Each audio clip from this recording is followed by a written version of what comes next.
এক নম্বর SSC HSC উভয়টাতে second division, 2 নম্বরে 5 fit 6 ইঞ্চি লম্বা, 3 নম্বরে কোনো ফৌজদারি মামলা থাকা চলবে না, 4 নম্বরে শারীরিকভাবে ফিট হতে হবে। বাকি পরীক্ষা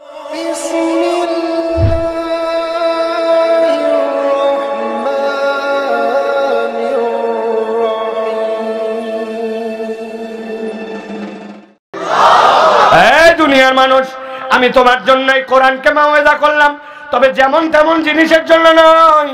আমি আল্লাহ এটাকে মাওয়াইজা বানালাম তোমার অন্তরকে ঠিক করার জন্য। কেননা আপনার অন্তর যদি ফিটনেস সার্টিফিকেট না পায়, আল্লাহর কসম আপনার দুনিয়ার পাওয়ার দিয়ে জান্নাতে যাওয়া যাবে না।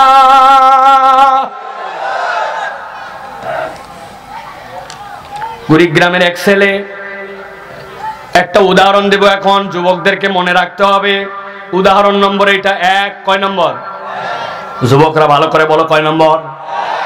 তরুণরা, কিশোররা, যুবকরা আমার শ্রোতা বলো কয় নম্বর? কুড়িগ্রামের এক ছেলে পেপারে বিজ্ঞাপন দেখছে, সেনাবাহিনীতে একটা লোক নিবে সেকেন্ড লেফটেন্যান্ট। বুঝায় বলি আগে, সেকেন্ড লেফটেন্যান্ট মানে কমিশন র্যাঙ্ক। আপনি যদি সেনাবাহিনীতে সৈনিক হিসাবে ঢোকেন, যত প্রমোশন হোক আপনার সারা জীবনে, যত র্যাঙ্ক বাড়ুক, আপনার সর্বোচ্চ র্যাঙ্কের নাম হচ্ছে ওয়ারেন্ট অফিসার। এর উপর আপনার কোনো র্যাঙ্ক নাই। কিন্তু আপনি যদি কমিশন র্যাঙ্কে ঢোকেন সেকেন্ড লেফটেন্যান্টে, তাহলে আপনাকে আল্লাহ তকদির ভালো রাখলে আর ভালো পড়ালেখা করলে কোনো একদিন ওই বেটা ব্রিগেডিয়ার জেনারেলও হয়ে যেতে পারে। বলছে প্রাথমিক রিকোয়ারমেন্ট 4টা। 1 নম্বর এসএসসি এইচএসসি উভয়টাতে সেকেন্ড ডিভিশন, 2 নম্বরে 5 ফিট 6 ইঞ্চি লম্বা, 3 নম্বরে কোনো ফৌজদারি মামলা থাকা চলবে না, 4 নম্বরে শারীরিকভাবে ফিট হতে হবে। বাকি পরীক্ষা পরে হবে।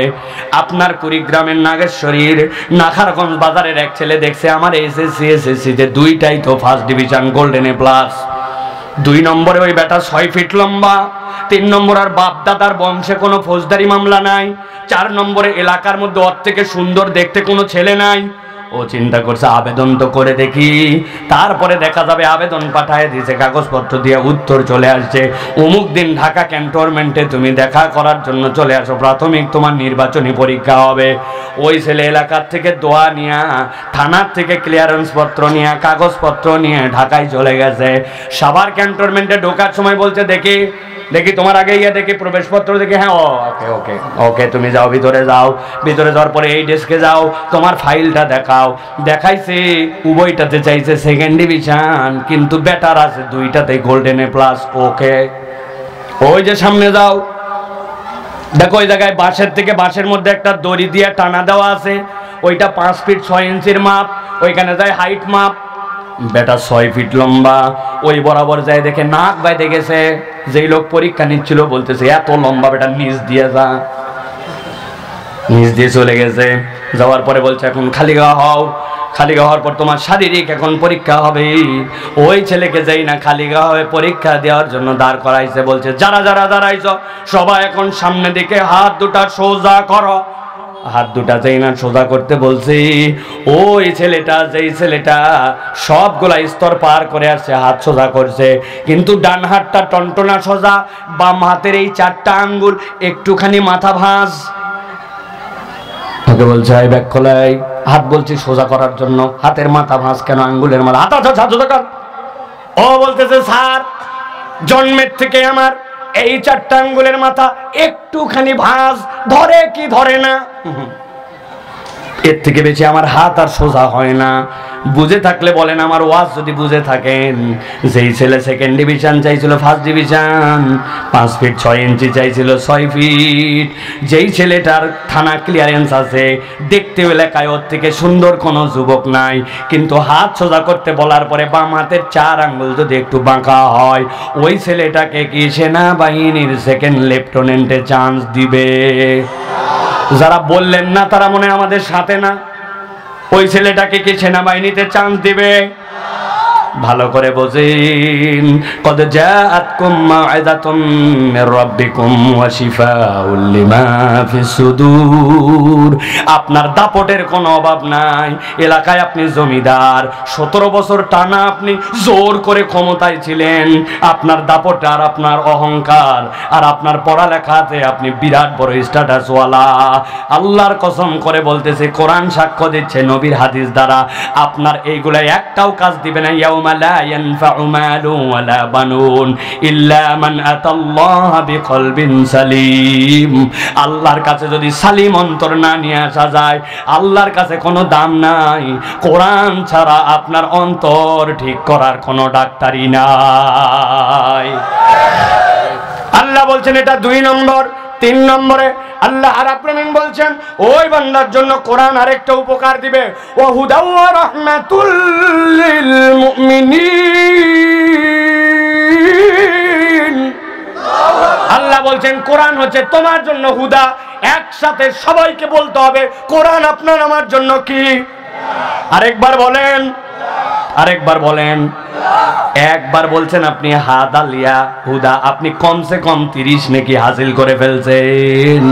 হুদা মানে হচ্ছে আপনার জন্য পথ প্রদর্শন, হুদা মানে হচ্ছে আপনার জন্য আল্লাহর পক্ষ থেকে গাইডেন্স, হুদা মানে আপনার জন্য আল্লাহর পক্ষ থেকে একটা অদৃশ্য আলো। 3 নম্বর যে অর্থটা বলছি, ওই অর্থটা একসাথে সবাই বলেন তো। হুদা মানে আল্লাহর পক্ষ থেকে অদৃশ্য, বললেন না যে? বলেন। কোরআন হচ্ছে আমাদের জন্য অদৃশ্য আলো। উদাহরণ আরেকটা দেই, তাহলে আপনার দিলের মধ্যে এটা ঢুকে যাবে। এই নাগেশ্বরী এই অঞ্চলে বিদ্যুৎ আসছে কতদিন আগে? 20 বছর, 20-25 বছর আগে যখন প্রথম বিদ্যুৎ আসে। এখনকার যুবকরা বুঝবে না। ওই বিদ্যুৎ যখন প্রথম আসে, এখনকার মতো এরকম মেন সুইচের সিস্টেম ছিল না, তখন ছিল কাট আউট। কি চাচা কথা বলেন না? কাট আউট কোন জায়গায় থাকতো? বাড়ির একবারে কোণার মধ্যে রাখা থাকতো, যেই জায়গায় কেউ ধরতে পারবে না, ঠিক না? হঠাৎ করে একদিন বাড়িতে ঢুকে দেখেন পাশের বাড়িতে কারেন্ট আছে, মসজিদে আছে, সব জায়গায় আছে, আমার বাড়ির কারেন্ট নাই। ঘটনাকে বুঝে ফেলছেন, মনে হয় কাট আউট পড়ে গেছে। সাথে সাথে চেক করতে গেছে, যে টান দিয়ে নামাইছে, নামায় দেখে যা ভাবছিলাম তাই, ভিতরের তার এ মাথা থেকে ও মাথা নাই। সাথে সাথে ডয়ের থেকে তার বাইর করছে, বাইর করে দাঁত দিয়ে ছিঁড়েছে, ছিঁড়ে পেঁচাইছে, পেঁচাই এ মাথার থেকে ও মাথা, আবার কাট আউট লাগাইছে। যুবকরা এটা দেখো নাই, কিন্তু আমার মুরব্বীরা জানে এটা।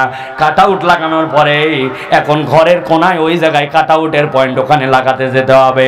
এখন বুঝে থাকলে বলেন তো, কাট আউট লাগাতে যায় যদি আঙ্গুলটা ভিতরে ঢুকে যায়, খবর আছে না নাই? আসে মানে, যে আসতে বললেন আসে মানে কি শেষ আছে। ছেলেরে ডাক দিয়েছে, দিঘায় পিছিয়ে দিঘায় আসছে, বলছে শোন, এই যে টর্চ, আমি এখন কাট আউট লাগাতে যাবো, তুই নিচের থেকে টর্চ ধরে রাখবি, কিন্তু একদম ফোকাস ঠিক রাখবি, কেননা কাট আউট লাগাতে যায় যদি নখ ঢুকে যায় তাহলে কিন্তু বিপদ। বেটাকে ডাক দিছে, বেটা সুন্দর করে টর্চ ধরে আছে। মশার একটা ধর্ম আছে, সন্ধ্যার পরে আলো যেদিক মশা সেদিক। ওই ছেলে ধরছে টর্চ, বাপ গেছে কাট আউট লাগানোর জন্য, হঠাৎ করে একটা মশা, সাথে সাথে গান গাতে গাতে পো করে আইছে, ওই হাতের মধ্যে ওই ছেলেরা সে কাপ করে বসাইছে। চিন্তা করছে, অন্যদিন তো বেটা তুই যখন কামড় দিস তখন অ্যাটেনশন থাকে না, চোখের সামনে রক্ত কাপি হতে পারে না। বাম হাত উঁচু করে ঢাই করে নিয়ে একবারই মারছি। মারতে মারতে মশা তো গেছে মরে, কিন্তু টর্চ গেছে নইরে। আব্বা আছে কাটা উঠে, বুঝছেন তো? বাপ চিল্লায় উঠছে, ব্যাক কলাই তোরে বলছি সোজা করে ধরার জন্য, আর তুই কি করিস? বলে আব্বা মশা। বলে ব্যাক কল, মশা মারতে যাই তো তুই তোর বাপরে মারে ফালাইছিলি, কথা ঠিক কিনা? ভালো করে বোঝেন, এইটা হচ্ছে আপনার জন্য একটা আলো, যে আলোটা পরনির্ভর, অন্য কাউকে ধরতে হয়। কিন্তু এমন আলো আপনি আবার দেখেছেন কিনা? আপনি কানের ডাক্তারের কাছে গেছেন, অপারেশন থিয়েটারের মধ্যে গেছেন, ডাক্তারের কাছে গেছেন, কপালের মধ্যে বেল্ট দিয়ে লাগানো, এই জায়গায় একটা টর্চ দেওয়া, টর্চটা একবার যদি জ্বলায় দেয় দুনিয়ার কাউকে ধরা লাগে না। ডাক্তারের চোখ যেখানে যায় ওই টর্চের ফোকাসটা অটোমেটিক সেখানে যায়, দেখছেন কিনা? আল্লাহ বলছেন ভালো করে বোঝো, এই কোরআন হচ্ছে তোমার জন্য হুদা। রব্বুল আলামিন এইটা বান্দাদের জন্য এমন হেদায়েতের আলো বানালেন, আপনি নাগেশ্বরী থেকে ঢাকার দিকে যদি রওনা হন, রংপুরের যদি যান, তাহলে দেখবেন রাস্তার কোনায় কোনায় মাঝে মাঝে 3 কোনা সাইনবোর্ড লাগানো আছে। ওই সাইনবোর্ডের মধ্যে আপনার মোটরসাইকেলের হেডলাইট যদি পড়ে, সাথে সাথে জলজল করে ওঠে সামনে স্পিড ব্রেকার, সামনে তোমার জন্য স্কুল, সামনে মসজিদ, সামনে বাজার, ওই রকম সাইনবোর্ড দেওয়া আছে। দিনের বেলা কোনো আলো দেখা যায় না, কিন্তু যেই না রাত্রে ফোকাস পড়ে সাথে সাথে জ্বলে ওঠে, এরকম সাইনবোর্ড দেখেছেন কিনা? বুঝে থাকলে বলেন, ওর ভিতরে কি আলো ঢুকানো থাকে? না না, ওইটা রিফ্লেক্টর, একটা স্টিকার, ওর উপরে আলো পড়লে প্রয়োজন হলে ওইটা জ্বলে ওঠে। আল্লাহ বলছেন যে এই মানুষ কোরআনকে আল্লাহর পক্ষ থেকে মাওয়াইজা হিসাবে নিবে, এই কোরআন দ্বারা অন্তর পরিবর্তন করবে, ওই ব্যক্তির জন্য এই কোরআন হবে হুদা। যখন ওই বান্দার যে ধরনের হেদায়েতের প্রয়োজন পড়বে, কোন পর্যন্ত থেমে যাবে, কত দূর পর্যন্ত যে তুমি আটকায় যাবে, তোমার অর্থনীতির সীমারেখা কত দূর হবে, পরিবারে তোমার কথাবার্তার ধরন কেমন হবে, আল্লাহ বলছেন তোমার যে ধরনের হেদায়েত লাগবে আল্লাহ এই কোরআন থেকে তোমাকে দিতে থাকবে। সুবহানাল্লাহ।